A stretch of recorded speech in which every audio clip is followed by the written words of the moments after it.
Hi everyone, Dr. David Gabriel here, naturopathic doctor and registered acupuncturist. I've been getting this question a lot. Should I buy organic food? Should I buy organic produce? And it's a very good question. Now, I'm not here to tell you what to do. I'm not here to tell you what's right and what's wrong. All I want to do is give you the information, give you a little bit of nuance, and then you decide for yourself what you think is right for you and your family. So, there's some people that say, listen, produce is totally safe. This whole organic food thing is just a scam. It's a way for these companies to make more money.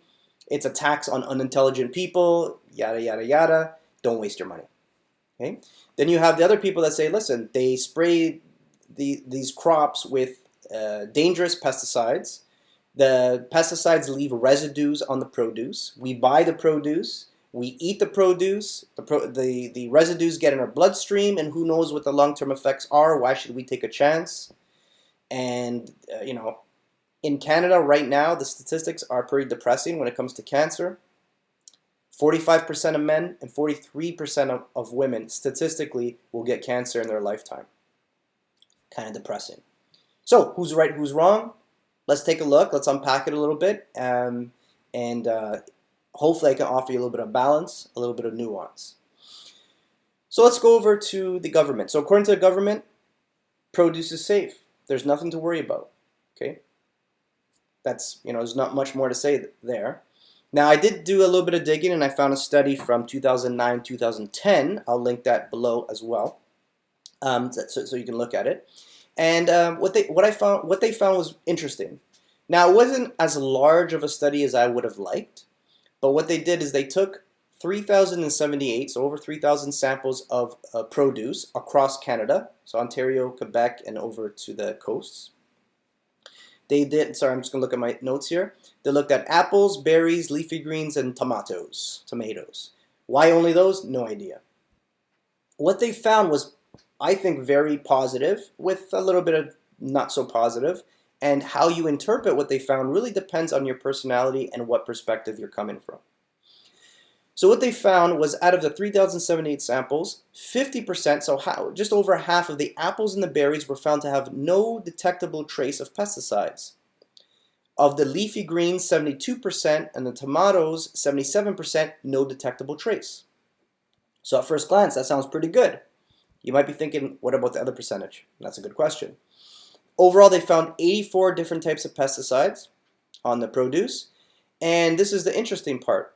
11 out of the 3,078 samples from across Canada were found to be in violation of the maximal safety level of pesticide residue. So 11, which is what? A third of a percent, something along those lines, were found to be a little bit dangerous. So this, how do you interpret this, right? It really depends on what perspective you're looking at, right? So, the perspective of, let's say, the government would be like, listen, there's hundreds of thousands of people, if not millions of people involved in getting food to your table. From the farmers to the people that transport, marketing, and grocery stores, whatever it is, right? That huge, and then, maybe millions of metric tons of produce. Out of all that, we have about a third of a percent that may be a problem. That's an amazing success. That's an amazing achievement. That means 99.66% good. And that's fair. And I can understand why the Canadian government would say that the produce is fine, safety is fine. On the other hand, you have the people that say, well, listen, it's true that a third of a percent is very low number. But when I go to the grocery store to buy food, why should I take any risk? Why should there be any risk? And that's understandable. That's understandable. So let's take a look at the other side here, and we'll look at what's called the Environmental Working Group. This is an activist group that's in the United States. And what they do is actually pretty smart. They've been doing this since, I believe, 1995. They've been coming out with this Dirty Dozen list.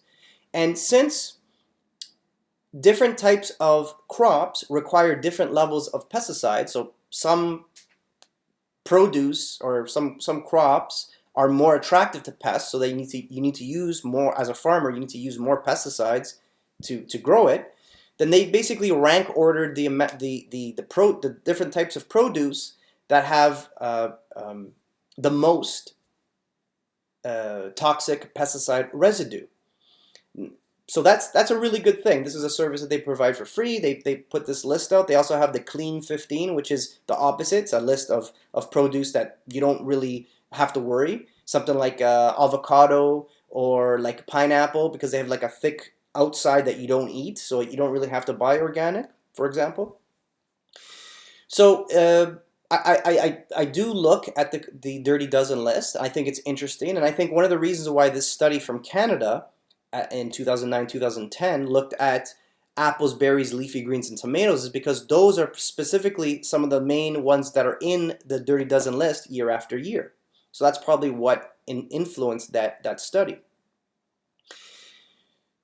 So that is a way for you, like for example, what I would say, like just to tell you about the latest Dirty Dozen list, some of the top ones. I won't go through all of them. I'll link it below so you can take a look. Strawberries, leafy greens, nectarines, apples, they're at the top of the list for ones that have the most pesticide residue, and they advise that maybe those produce you should buy organic. Now, one thing I want to mention is that the Environmental Working Group is an activist group. That means they have an agenda, just like every activist group, right? And the problem with that is that because they have an agenda, they're trying to affect change. Sometimes they bend the truth a little bit, they omit some facts, because at the end of the day, it's the agenda that's more important rather than what's true. So that's something to keep in mind as well. If we go to the other side, when it comes to the government, well, the Canadian government, what are they going to say? Of course, they're going to say that it's safe. What else can they say? What are they going to say? Oh, well, you know, there's a small chance that maybe you're going to bite into an apple, you're going to get a toxic amount of pesticides, and that's going to cause some kind of problem going down the line. Maybe there's some kind of correlation between the rise in cancer cases and the use of these pesticides. I mean, they're going to clearly stay away from that topic because they have to. What can they say, right? They're trying to provide food for the country, and they're doing it the best way they can, and 99.66% is pretty damn good. So it really depends on your personality, on your point of view, and I guess the level of risk that you're willing to take. So I know I'm not giving you a specific prescription. Like I said before, I don't want to tell you what's right or wrong. I don't want to tell you what to do. I just want to give you some information and let you decide for yourself. One point I do want to make as a little aside, that it seems like there is a little bit of a problem with China, with produce coming out of China. Actually, all kinds of products coming out of China, not just food, but we're going to stick with food for now. There was a pretty big article that came out in the CBC a couple years ago in 2019. I'll link it below. And they found that they were looking at produce coming out of China over the course of, I believe, 2 years. Don't quote me on that. Take a look at the article. I read it a while ago. And they found over 900 different problems with the products coming out of China. Some of the main ones being, are you listening? Garlic, salt, tilapia, apple juice, green peas, soybeans, and mushrooms, and there's other ones too, such as plastic rice. Anyways, so just want to make a special point. Be wary of food products from China, unfortunately. So I think that's all I wanted to talk about. I hope that was useful for you. Thank you so much for watching. If you have any questions, feel free to ask them below, and we'll see you next time. Thank you so much.